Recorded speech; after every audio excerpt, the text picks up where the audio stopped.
दिवाळीचे पदार्थ करायला सुरुवात जरी गोड पदार्थापासून झाली तरी तिखट मिठाचे चटपटीत कुठले पदार्थ आपल्या घरी होत आहेत याकडे घरच्या मंडळींचं लक्ष असतं. चकली, शेव, चिवडा हे तर आपण करतोच, पण यावर्षी थोडीशी वेगळी अशी मुगाची डाळ आणि कणिक घालून कुरकुरीत आणि चटपटीत पुरी कशी करायची ते आपण बघणार आहोत. अर्धी वाटी मुगाची डाळ मी इथे स्वच्छ धुवून घेतलेली आहे आणि ती मी आता 2 तासासाठी भिजत घालणार आहे. मुगाची डाळ चटकन भिजते. 2 तासानंतर अगदी थोडंसं पाणी घालून मी अशी जाडसर ही डाळ मिक्सरमध्ये बारीक करून घेतलेली आहे. ती एका बोलमध्ये काढून घेते आणि त्यामध्ये 1 चमचाभर मी चिली फ्लेक्स घातले आहेत. कसुरी मेथी 1 मोठा चमचाभर घेऊन हातावर अशी चोळून घालायची आहे. त्यातली काही काडी बिडी मोठी असेल तर ती काढून टाकायची आहे. अर्धा चमचा चाट मसाला घालायचा आहे. 1 चमचा ओवा हातावर असा चोळून घालायचा किंवा खलबत्त्यात कुटून घातला तरीही त्याचा स्वाद छान लागतो. पाव वाटी बारीक रवा इथे मी घालते आहे आणि चवीपुरतं मीठ घालायचं आहे. हे सगळे जिन्नस एकत्र करून घेणार आहोत आपण. यामध्ये 2 चमचे मी साजूक तुपाचं मोहनही घालते आहे.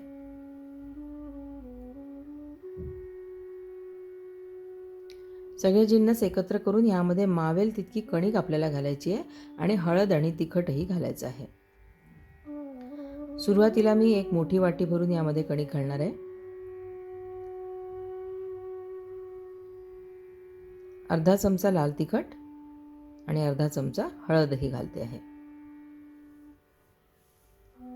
आता हे भिजवून बघायचं आहे. साधारण पुरीला जितकी घट्ट कणिक आपण भिजवतो तितपतच कणिक आपल्याला ही भिजवायची आहे. त्यामुळे अंदाजाने यामध्ये अजून कणिक जर लागली तर अजून कणिक आपण घालायची आहे. 1 चिमूटभर सोडा आधीच घालायचा होता, तो राहिला होता, तो मी आत्ता घालते आहे यामध्ये. ऑप्शनल आहे, सोडा नाही घातला तरी या पुऱ्या छान कुरकुरीत होतात. थोडंसं सैल वाटतंय हाताला, मी अजून अर्धी वाटी कणिक यामध्ये घालते आहे.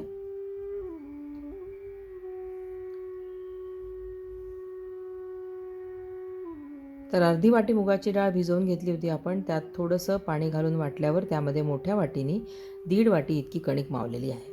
आता थोडासा तेलाचा हात लावून हे कणिक एकसारखे करून घ्यायची आणि झाकून थोडा वेळ मुरू द्यायची आहे. कमीत कमी 15 मिनटं आपण ही कणिक मुरू देणार आहोत. तोपर्यंत साठं तयार करून घेऊया. 2 चमचे कॉर्नफ्लोअर आणि 2 चमचे साजूक तूप एका बोलमध्ये घेऊन मी ते अगदी छान व्यवस्थित फेटून घेणार आहे.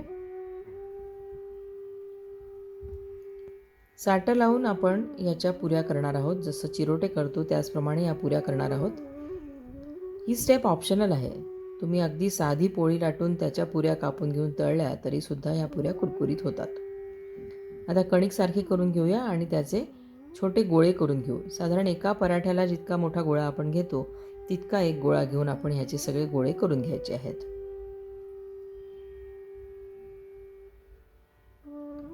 7 गोळे झालेले आहेत. त्यातला एक गोळा घेऊन त्याला थोडंसं पीठ लावून याची आपण पोळी लाटून घेणार आहोत.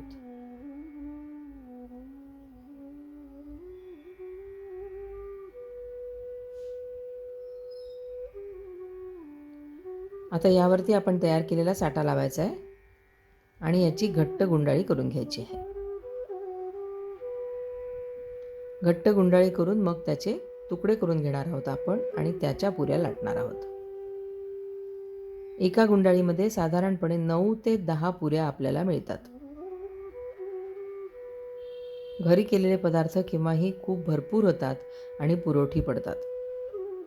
अर्धी वाटी मुगाची डाळ आणि 1.5 वाटी कणिक एवढ्या साहित्यामध्ये जवळपास 60 ते 70 पुऱ्या तयार होणार आहेत.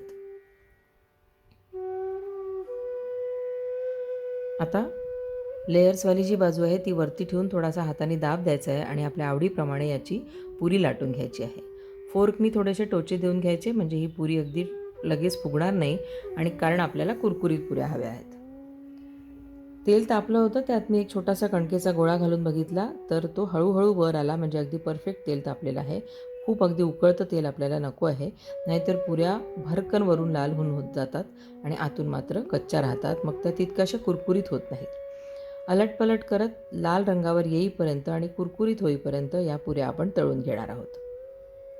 या पुऱ्या अशाच येता जाता खायलाही मस्त लागतात किंवा चहाबरोबरही छान लागतात किंवा याची आपण चाटही करू शकतो.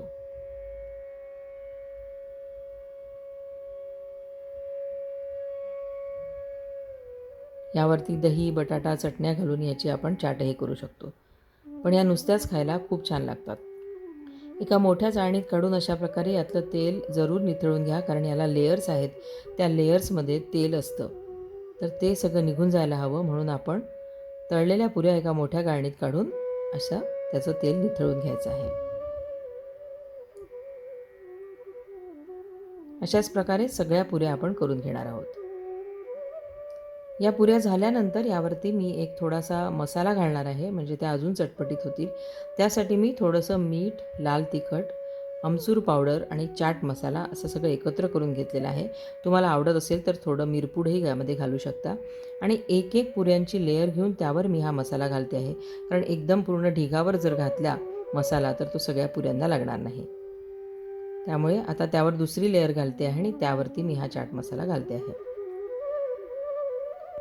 तर मूग डाळ आणि कणिक वापरून केलेली चटपटीत ही पुरी तुम्हाला कशी वाटली ते मला जरूर सांगा. आणि तुम्हाला जर माझी रेसिपी आवडली असेल तर माझ्या चॅनलला जरूर सबस्क्राईब करा. धन्यवाद.